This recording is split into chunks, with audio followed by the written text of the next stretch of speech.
Welcome to AI News by Viveks, your daily dose of the latest AI updates, tools, and future tech. Let's quickly explore today's biggest AI news.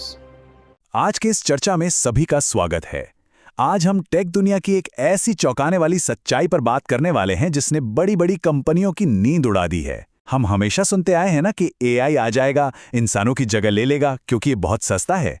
लेकिन असलियत बिल्कुल इसके उलट हो रही है। आज स्थिति यह है कि आर्टिफिशियल इंटेलिजेंस कंपनियों के टेक बजट को इतनी तेजी से खा रहा है जिसकी किसी ने कल्पना भी नहीं की थी। हालात ऐसे बन गए हैं कि मशीनों को चलाने का खर्च इंसानी कर्मचारियों की सैलरी से भी ज्यादा होने लगा है।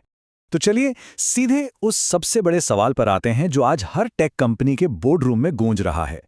क्या एआई वाकई मानव कर्मचारियों से सस्ता है?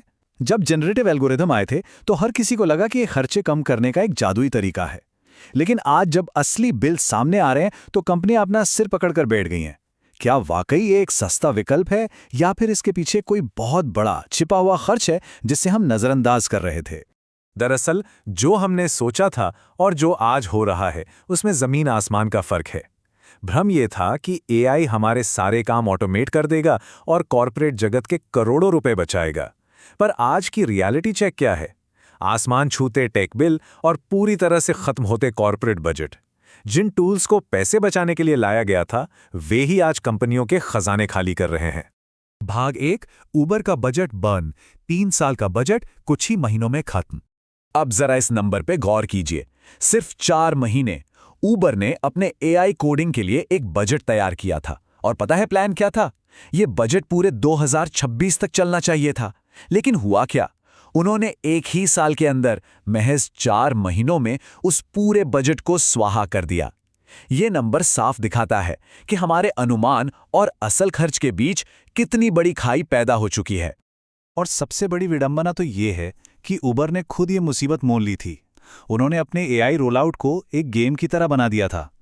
टीमों को लगातार इस तकनीक का इस्तेमाल करने के लिए बढ़ावा दिया गया। बकायदा लीडर बोर्ड बनाए गए और टीमों को रैंक किया गया कि कौन एआई का सबसे ज्यादा उपयोग कर रहा है।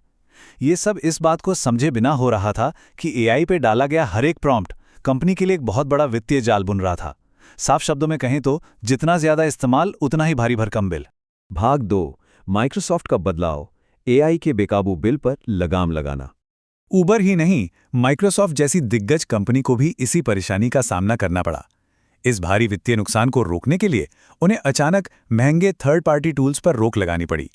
उन्होंने अपने कर्मचारियों के लिए एंथ्रोपिक के क्लॉड कोड लाइसेंस रद्द कर दिए और इसके बजाय अपने इंजीनियरों को खुद के in house tool GitHub Copilot के इस्तेमाल की तरफ मोड़ दिया।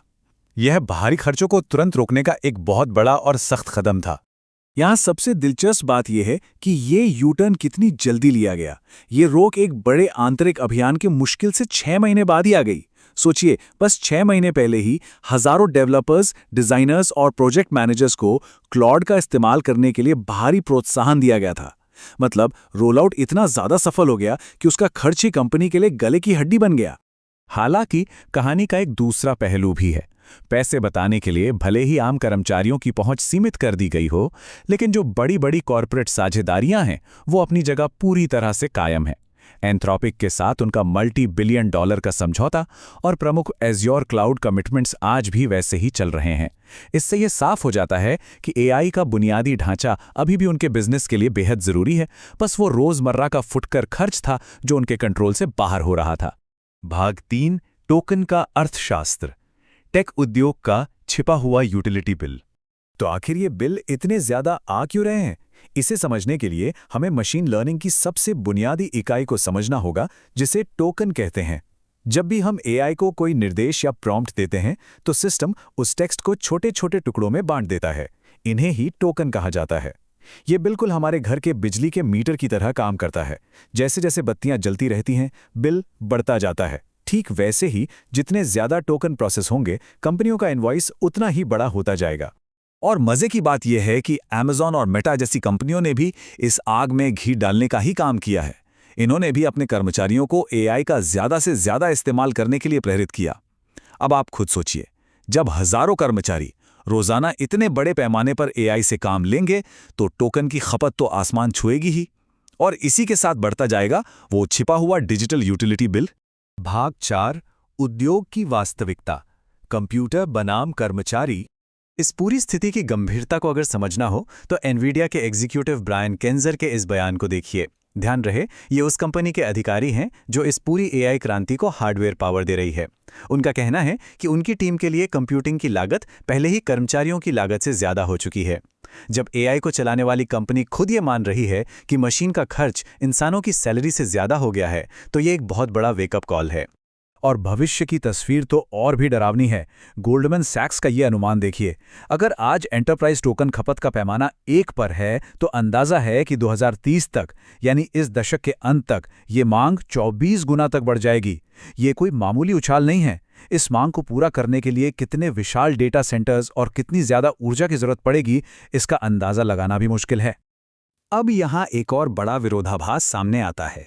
सबको उम्मीद है कि समय के साथ तकनीक बेहतर होगी और एक सिंगल टोकन को प्रोसेस करने की लागत काफी कम हो जाएगी। बात सही भी है, लेकिन असलियत यह है कि जो आने वाले एडवांस्ड एआई सिस्टम्स हैं, उन्हें बहुत ही ज्यादा कंप्यूटिंग पावर चाहिए होगी। तो भले ही प्रति टोकन का रेट गिर जाए, लेकिन टोकन की कुल खपत इतनी विशाल होगी कि कंपनियों का ओवरऑल खर्च कम होने की बजाय और ज्यादा बढ़ेगा। भाग 5 एजेंटिक एआई का खतरा, स्वायत्त कार्य, स्वायत्त बिलिंग। अब बात करते हैं सॉफ्टवेयर की अगली पीढ़ी की, जो इस खर्चे को और भी खतरनाक स्तर पर ले जाने वाली है। इसे एजेंटिक एआई कहते हैं। देखिए, अभी तक क्या होता था कि एआई को हर एक काम के लिए इंसान से निर्देश चाहिए होता था, लेकिन एजेंटिक एआई पूरी तरह से स्वतंत्र है। ये बिना किसी मानवीय दखल के खुद ब खुद जटिल काम कर सकता है। सुनने में अच्छा लगता है ना, लेकिन इसका मतलब ये भी है कि ये सिस्टम बैकग्राउंड में लगातार चलते हुए बिना थके कंपनी का पैसा खर्च कर सकता है। चलिए इसे स्टेप बाय स्टेप समझते हैं कि ये लागत को कैसे बढ़ाता है। मान लीजिए एक कर्मचारी ने एआई को एक छोटा सा शुरुआती प्रॉम्प्ट दिया। अब एजेंटिक एआई क्या करेगा? वो खुद ही कई सारे जटिल बैकग्राउंड टास्क ट्रिगर कर देगा। वो इंटरनेट खंगालेगा, डेटा प्रोसेस करेगा, कोड लिखेगा, और पर्दे के पीछे बिना किसी को भनक लगे टोकन की खपत एक्सपोनेंशियली, यानी कई गुना बढ़ जाएगी। और इसी के साथ कंपनी का डिजिटल बिल भी रॉकेट की तरह ऊपर जाएगा। भाग 6 एक नई वित्तीय वास्तविकता, उत्पादकता की वास्तविक लागत का मूल्यांकन। तो आज के इस विश्लेषण को हम एक बहुत ही अहम सवाल के साथ खत्म करते हैं। इसमें कोई शक नहीं कि एआई हमारे काम करने के तरीके को तेज और बेहतर बना रहा है, लेकिन जैसे जैसे इस कंप्यूट पावर की ज़रूरतें आसमान छू रही हैं, क्या एआई से मिलने वाले ये फायदे उसकी इस भारी भरकम कीमत की कभी भरपाई कर पाएंगे? क्या ये असीमित उत्पादकता का सपना वाकई इस बेतहाशा खर्च के लायक है? ये एक ऐसा सवाल है जिसका जवाब पूरे टेक जगत को जल्द ही ढूंढना होगा। इस चर्चा में हमारे साथ जुड़ने के लिए बहुत बहुत धन्यवाद।